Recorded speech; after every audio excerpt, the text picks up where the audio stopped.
Hello friends, இந்த 2025ஆம் ஆண்டுக்கான மிக நீளமான சூரிய கிரகணம் நாளை 2ஆம் தேதி நடக்க இருக்குது.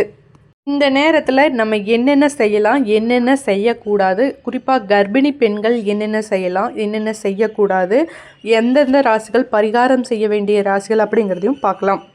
இந்த ஆண்டின் மிக நீளமான சூரிய கிரகணம் நாளை ஆகஸ்ட் 2ஆம் தேதி நடக்கிறது.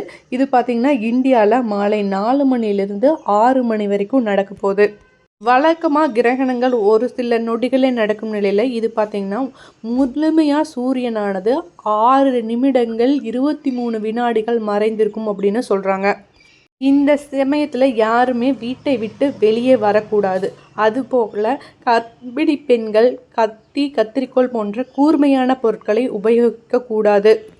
அதே போல் வீட்டில் சண்டை, அவதூறு பேச்சுக்கள் இருக்கக்கூடாது. ஏனென்றால் இந்த சமயம் எதிர்மறை ஆற்றல்கள் அதிகரிக்கும் என்பதால் இந்த மாதிரியான எதிர்மறை விளைவுகளில் ஏற்படுத்தக்கூடும்.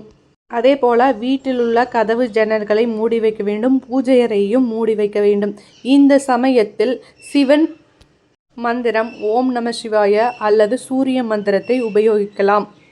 கிரகண நேரத்தில் பொருட்களில் தர்பை புல்லை போட்டு வைக்கலாம். இந்த சூரிய கிரகணமானது சிம்ம ராசியில் நடப்பதால் சிம்மம் மற்றும் மகரம் போன்ற ராசிக்காரர்கள் சிறப்பு பரிகாரம் செய்யலாம். அதே போல் கன்னி ராசிக்காரர்களும் மிகுந்த கவனத்துடன் இருப்பது நல்லது. கிரகணம் முடிந்தவுடன் குளித்துவிட்டு வீட்டை பெருக்கி சுத்தம் செய்து வழிபாடுகளை மேற்கொள்ளலாம்.